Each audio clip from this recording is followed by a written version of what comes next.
Halo, selamat sore Tribuners. Senang sekali saya Mesya Marasabesi bisa menyapa Anda kembali di Tribun Ambon hari ini, edisi 7 Oktober 2025. Di mana sejumlah informasi terbaru dari Kota Ambon dan sekitarnya akan kami hadirkan untuk Anda. Kita mulai dengan berita pertama. Diduga korsleting listrik, tulisan Pertamina di SPBU Kebun Cengkeh terbakar, api berhasil dipadamkan. Sebuah insiden kebakaran terjadi di stasiun pengisian bahan bakar umum atau SPBU Kebun Cengkeh Selasa 7 Oktober 2025. Kebakaran itu bersumber pada papan nama bertuliskan Pertamina yang berada di depan gedung SPBU. Dugaan penyebab kebakaran karena adanya arus pendek atau korsleting listrik yang terjadi pada papan nama itu. Namun kebakaran yang terjadi kurang lebih 15 menit ini berhasil dipadamkan oleh karyawan SPBU Kebun Cengkeh. Beruntung dalam insiden ini tidak ada korban jiwa, namun kejadian ini menimbulkan kepanikan terhadap orang-orang sekitar wilayah tersebut. Saat ini Tribuners depan SPBU juga sementara sedang ditutup sampai adanya pemulihan listrik kembali.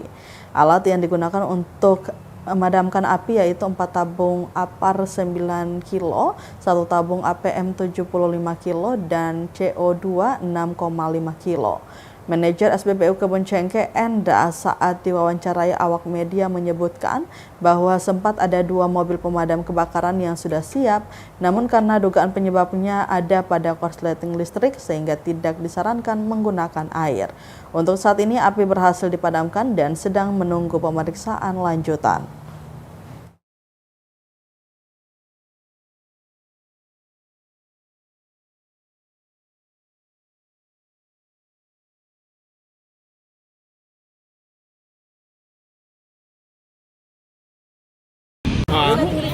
Kemungkinan kalau konsleting listrik ya? Ya. Karena posisi saya tadi juga ada di atas. Dengar teriakan langsung saya turun ke bawah. Lihat api sudah menyala. Oh, menyala. Tapi alhamdulillah sudah bisa dipadamkan, butuh waktu kurang lebih 15 menitan. Ya, sempat panggil. Tadi memang mobil pemadam sudah ada 2 yang stay di sini. Tapi kan mereka pakai air, jadi kan kita tidak bisa, harus pakai disinfektan sama CO2 kan untuk SPBU. Seperti itu. SPBU Kebun Cengkeh terbakar. SPBU Kebun Cengkeh hancur.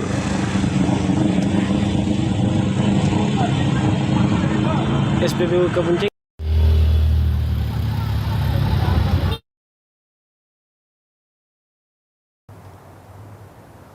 Berita selanjutnya, Tribuners amati lapor kasus dugaan korupsi Jalan Lingkar Pulau Wokam ke Kejati, Bupati Aru ikut terseret. Aliansi Masyarakat Aru Anti Korupsi atau AMATI melayangkan laporan ke Kejaksaan Tinggi atau Kejati Maluku Senin 6 Oktober 2025. Hal ini terkait dengan dugaan tindak pidana korupsi proyek pembangunan Jalan Lingkar Pulau Wokam, yaitu antara Desa Desa Tunguwatu, Desa Gorar, Desa Lau-Lau, kemudian Desa Kobraur sampai Desa Nafar, yaitu Tunguwatu sampai dengan Nafar, Kabupaten Kepulauan Aru. Disebutkan Sekretaris AMATI Colin Lepui bahwa proyek ini berdasarkan hasil audit Badan Pemeriksaan Keuangan BPK. Proyek ini merugikan keuangan negara 11.353.276,11 rupiah. Kerugian itu, kata Lepui, tercatat pada proyek kerja dengan kekurangan volume pekerjaan pembangunan yang mencapai 4.255.309.305,51 rupiah dan diindikasikan tidak sesuai spesifikasi sebesar 7.952.332.976 rupiah. Dalam laporan tersebut, dirinya meminta agar pihak-pihak yang turut terlibat dapat segera diperiksa dan meminta pertanggungjawabannya, termasuk Bupati Kabupaten Kepulauan Aru Timotius Kaidel yang saat itu menjabat sebagai penyedia atau kontraktor pelaksana proyek pembangunan Jalan Tunguwatu Nafar. Juga Direktur PT PDP Herman Sarkol dengan harapan Kejaksaan Tinggi Maluku dapat membongkar kasus tersebut dengan tuntas. Diketahui anggaran ini bersumber dari Anggaran Pendapatan dan Belanja Daerah atau APBD tahun 2018. Total anggaran dalam proyek ini sebesar Rp36.718.753.000.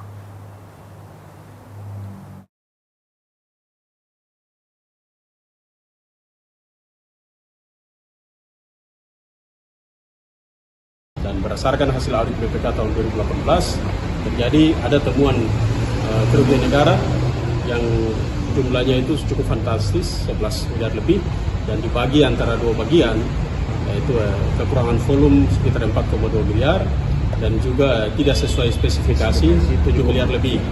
Nah, kita menyampaikan tadi secara terbuka kepada perwakilan kejaksaan yang bertemu dengan kita. Kita datang untuk menyampaikan yang pertama dukungan terhadap Kejaksaan Tinggi Maluku untuk mengusut tuntas kasus dugaan korupsi pada proyek Jalan Lingkar Pulau Wakam antara Penguatu sampai Nafar yang dikerjakan tahun 2018. Melakukan langkah-langkah di lapangan terkait dengan data-data pendukung bukti-bukti lapangan supaya barang ini bisa lebih terang benderang dan memberikan kepastian.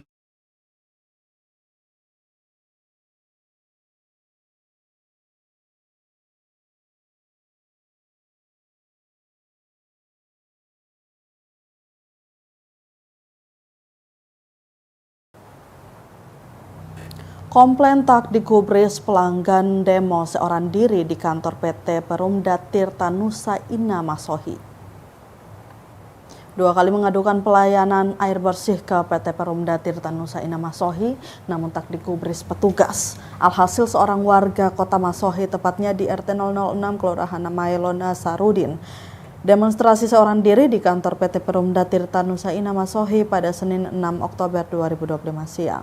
Nasarudin, pelanggan air bersih yang melakukan aksi tersebut, mengungkapkan bahwa dirinya sudah 2 kali melayangkan aduan ke kantor PT Perumda Tirta Nusa Ina Masohi, namun tidak mendapat tanggapan dari pihak perusahaan. Aduan pertama tertanggal 1 Oktober dan aduan kedua pada 3 Oktober 2025. Dirinya bahkan mengajak seseorang petugas untuk meninjau TKP saat mengadukan kedua kalinya di perusahaan plat merah itu. Menurut Nasarudin, selama 3 minggu terakhir air tidak mengalir sama sekali, sehingga ia terpaksa mengambil langkah tegas dengan melakukan demonstrasi seorang diri di depan kantor perusahaan daerah tersebut. Nasarudin berharap agar pihak perusahaan lebih sigap dan menanggapi setiap keluhan masyarakat. Aksi itu akhirnya mendapat perhatian dari pihak manajemen. Direktur PT Perumda Tirta Nusa Ina Masohi menerima langsung aspirasi pelanggan tersebut dan segera memerintahkan pegawainya untuk menindaklanjuti keluhan yang disampaikan. Solusi yang bijak tapi dong belum diperbaiki dan lainnya, dan itu kalau masalah yang tadi yang ada bilang mungkin tinggi di pelayanan, aku bilang itu masalah bagaimana lagi tanggung jawab apa, bukan tanggung jawab pelanggan. Karena memang ketika pipa ada yang bocor lagi tanggung jawab pelanggan, itu bagaimana dia memperbaiki supaya masyarakat itu bisa menikmati air yang baik. Kan yang ada bilang tadi betul, antara hak dan kewajiban dia mesti selaras atau seimbang. Jangan sampai ketontasnya. Jadi mohon maaf juga atas kelayan ketemu.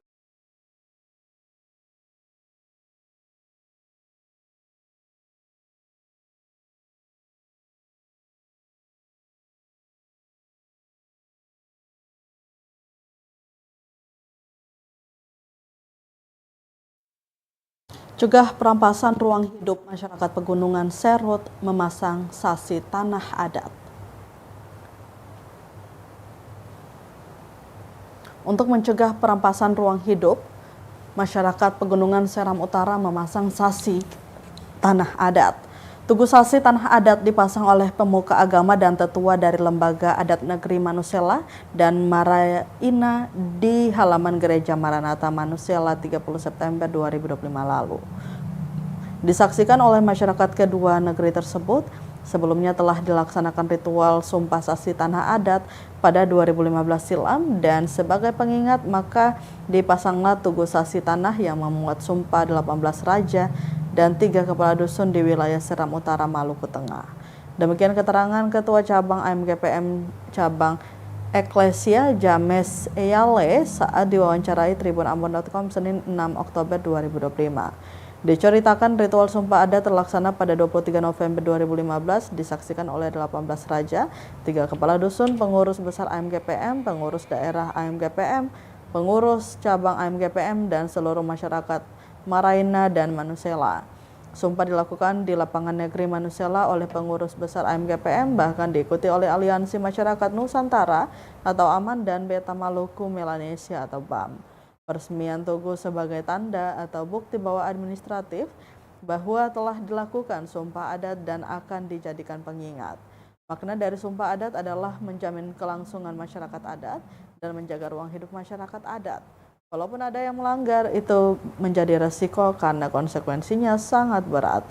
James menyebut negeri-negeri yang masuk dalam sesi tanah adat diantaranya Huaulu, Tanike, Roho, Kaloa, Elemata, Manusela, Hatuolo, kemudian Maneo, Kabohari, Siatele, Pasahari, Wahai, Dusun Silia, Seti, Dusun Melenani, Dusun Selumena, Rumah Sokat, Rumah Olat. James menjelaskan pemasangan sasi adat di Manusela itu adalah gagasan dari koordinasi dari Abang. Kan pada prinsipnya tanah tidak berkembang, tanah statis. Sedangkan yang berkembang ialah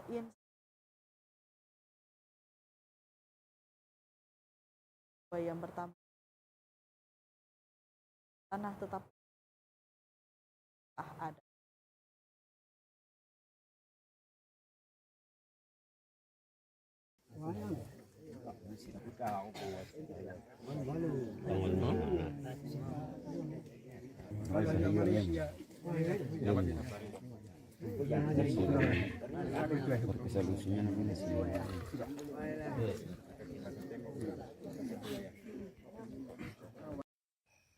Yang mana di hari ini Tuhan, kami bersama-sama menaikkan syukur kami atas tugu. Masih dari Maluku Tengah, Tribuners di antara orang tua siswa sekolah.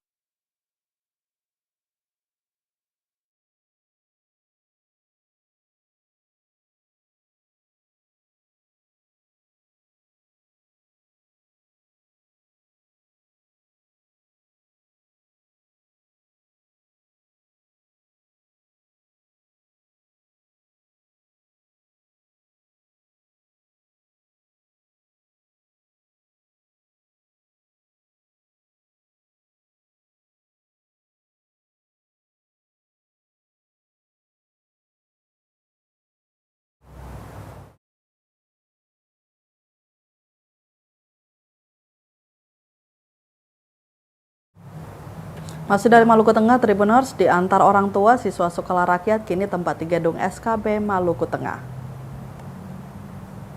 Di antara orang tua puluhan siswa sekolah rakyat resmi menempati gedung SKB Maluku Tengah yang berlokasi di Kelurahan Letwaru, Kota Masohi, Kabupaten Maluku Tengah. Para siswa ini diantar ke sekolah rakyat oleh petugas Dinas Sosial Maluku Tengah dan para guru serta tenaga kependidikan usai mengikuti pembukaan masa perkenalan lingkungan sekolah atau MPLS dan pemeriksaan kesehatan Senin 6 Oktober 2025. Masing-masing siswa nampak sibuk mencari kamar mereka, di mana diketahui peruangan kamar ditempati oleh 4 siswa. Sebelumnya rekrutmen siswa sekolah rakyat terintegrasi 73 Maluku Tengah telah menjangkau 6 kecamatan, yakni Kecamatan Kota Masohi, Amahai, Teonila Serua, Teluk Elpa Putih, Tehoru, dan Kecamatan Teluti. PLT Kepala Dinas Sosial Ruslan Wailisa menuturkan, setelah MPLS selanjutnya siswa diserahkan pada kepala sekolah. Ia berharap para siswa betah dan tekun dalam proses belajar. Harapan lainnya kepada kepala sekolah, guru-guru, wali asuh, dan wali asrama selalu berkomunikasi baik dengan siswa untuk fasilitas sekolah. Dijelaskan karena sekolah rakyat masih dalam tahap perintisan, sehingga fasilitas gedung masih terbatas, semisal belum tersedianya ruang aula di sekolah rakyat rintisan SKB. Di sisi lain, Tribuners, Kepala Sekolah Radi Jamair mengucapkan terima kasih kepada pemerintah pusat dan pemerintah daerah, dalam hal ini Dinas Sosial yang telah berjuang hingga sekolah rakyat di Kabupaten Maluku Tengah dapat beroperasi. Terkait dengan sumber daya manusia atau SDM, disebutkan tenaga guru sebanyak 11 orang, tenaga kependidikan 28 orang terdiri dari tenaga administrasi, bendahara, 2 orang operator, wali asuh, dan tenaga pendamping, serta tenaga pendamping peserta didik. Kemudian ada wali asrama dan tenaga pendukung seperti cleaning service.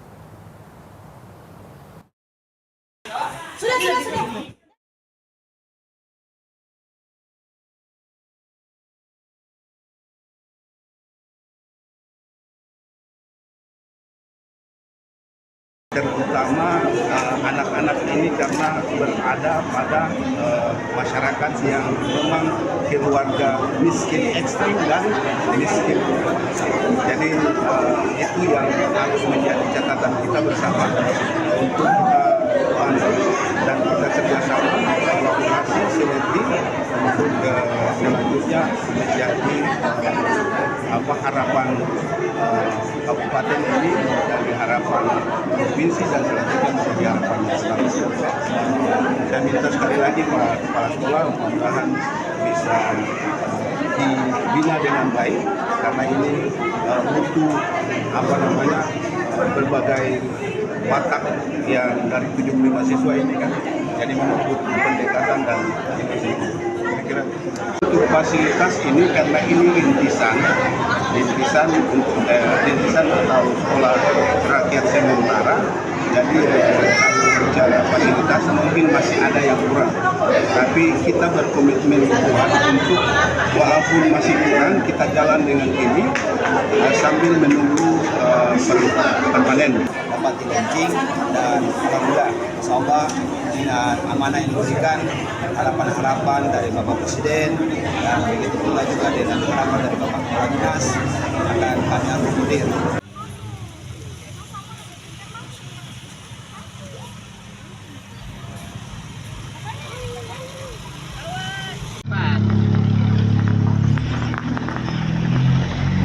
Tinggal 2.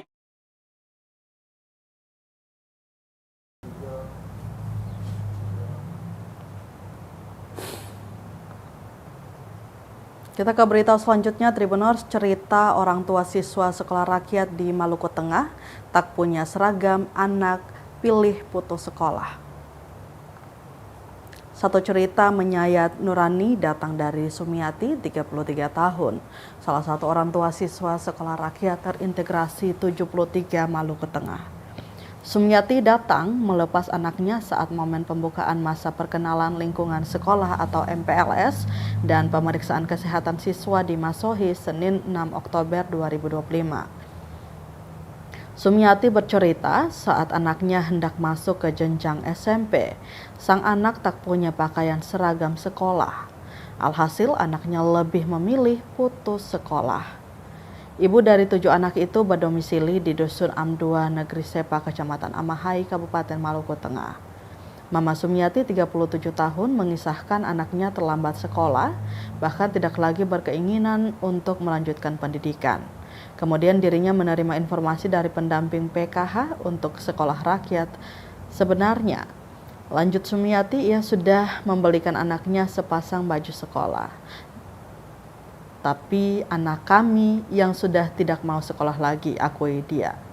Sekolah SMP jaraknya dekat dengan rumah keluarga Sumiati, hanya berjarak beberapa meter dari samping rumah. Kalau sekolah di kampung, Sumiati membeberkan bahwa anak-anak nakal, tidak sopan, tidak pernah dengar-dengaran, bahkan oleh perkataan guru. Diketahui Sumiati dan suaminya kerja serabutan. Sumiati bertugas menjajakan dagangan di pasar, juga bertani. Sementara suaminya seorang tukang yang juga aktivitas lainnya bertani. Melalui program sekolah rakyat, Sumiati menyampaikan terima kasih untuk Presiden.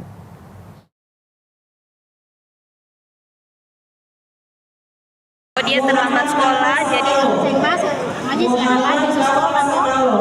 SMP, arti kelas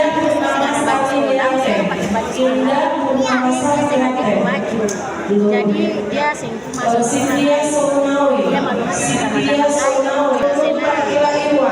karena kan bisa mengaji, bisa sekolah di sana sekolah dia barang kan ada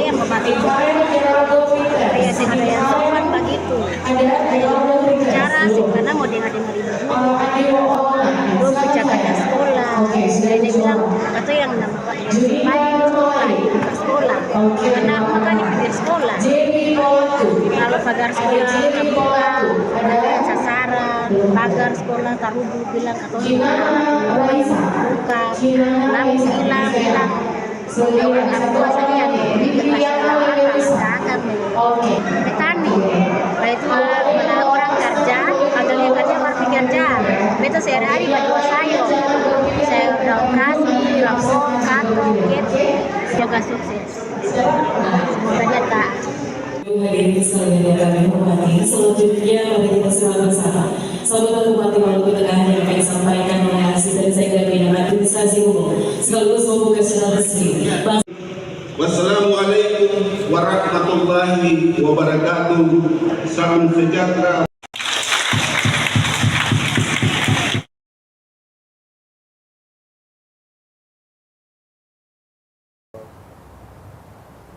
Pemda Buru gelar Jalan Indah tandai pembukaan HUT ke-26 Kabupaten Buru.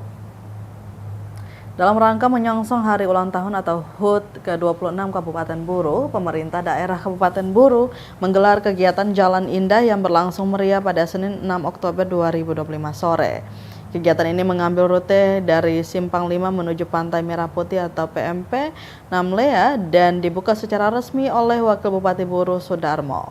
Berdasarkan pantauan tribunambon.com sekitar pukul 14.50 waktu Indonesia Timur, suasana acara tampak semarak dengan antusiasme tinggi dari peserta dan masyarakat yang memadati area sepanjang jalur kegiatan. Dalam sambutannya, Ketua Panitia Dahlan Kabau menyampaikan rasa syukur atas terselenggaranya kegiatan tersebut. Dahlan juga melaporkan bahwa lomba gerak jalan tahun ini dibagi menjadi 5 kategori dengan total 169 barisan peserta, terdiri dari tingkat SD 52 barisan, tingkat SMP 19 barisan, tingkat SMA 15 barisan, tingkat umum 43 barisan. Kemudian tingkat organisasi perangkat daerah atau OPD 40 barisan. Kegiatan gerak jalan ini digelar secara bertahap selama 5 hari, mulai tanggal 6 hingga 10 Oktober 2025. Tingkat SD 6 Oktober 2025, tingkat SMP 7 Oktober 2025, tingkat SMA 8 Oktober 2025. Kemudian tingkat umum 9 Oktober 2025, tingkat OPD 10 Oktober 2025. Di mana setiap kategori akan memperebutkan piala juara 1, 2, dan 3, serta hadiah uang pembinaan. Menutup laporannya, Dahlan berharap kegiatan ini dapat mempererat tali silaturahmi antar warga dan menumbuhkan semangat kebersamaan dalam memperingati Hari Jadi Kabupaten Buru. Acara pembukaan ditandai dengan pelepasan peserta oleh Wakil Bupati Sudarmo, disambut tepuk tangan meriah para peserta dan penonton yang memadati area Simpang 5. Yang kami hormati Bapak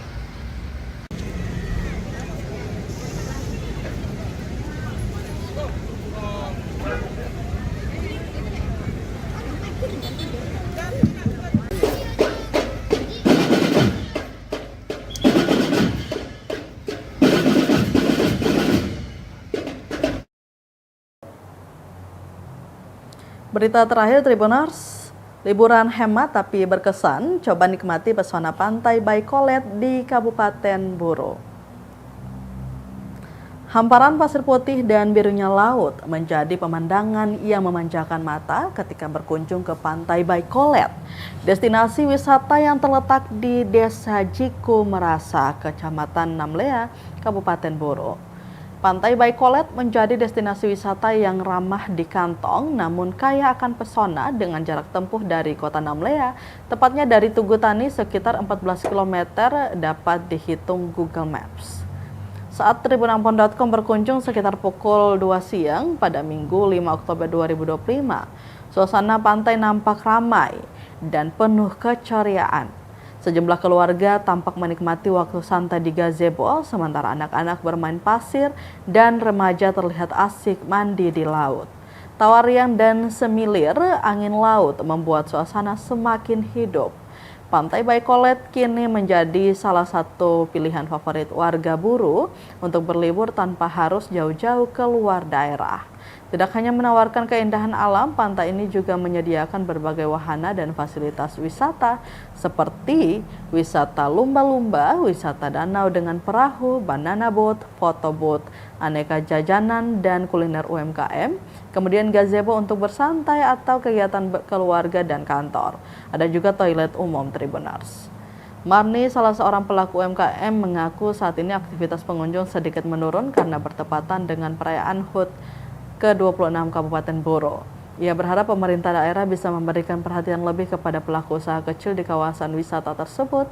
Sementara itu, Jofri Tambunaloko, perwakilan dari kelompok Sadar Wisata atau POK Darwis by Kolet, menjelaskan bahwa pengelolaan wisata dilakukan oleh BUMDes Cikumerasa bekerja sama dengan masyarakat lokal. Jofri juga berharap dukungan dari pemerintah daerah maupun provinsi untuk membantu pengembangan sarana wisata di Pantai Baikolet. Keindahan alam, keramahan warga, dan geliat ekonomi lokal menjadikan Pantai Baikolet sebagai simbol harapan baru bagi memajukan pariwisata Kabupaten Buro. Berikut harga tiket masuk Tribuners untuk anak-anak Rp5.000, dewasa Rp5.000. Untuk parkir mobil Rp10.000, parkir motor Rp5.000.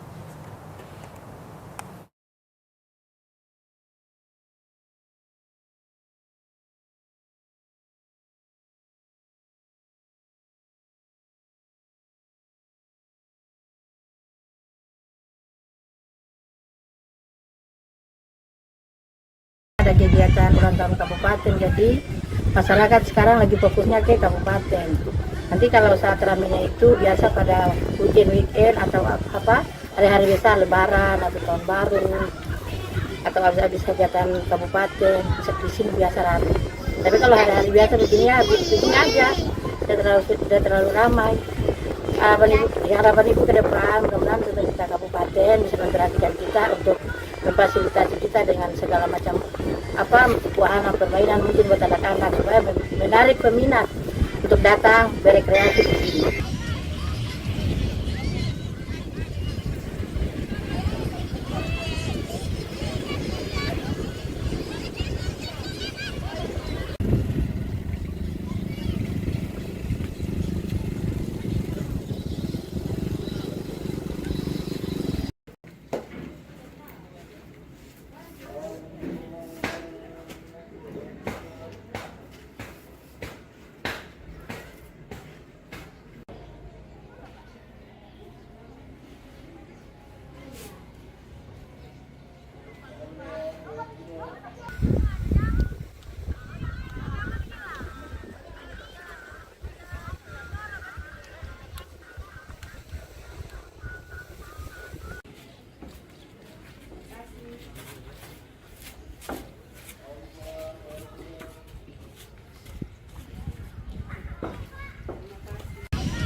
Tribuners, berita tadi sekaligus menutup rangkaian kebersamaan kita di Tribun Ambon hari ini, edisi 7 Oktober 2025. Mewakili seluruh kru yang bertugas, saya Mesya Marsabesi pamit undur diri. Selamat sore dan sampai jumpa. Amato. Download Tribun X sekarang. Menghadirkan lokal menjadi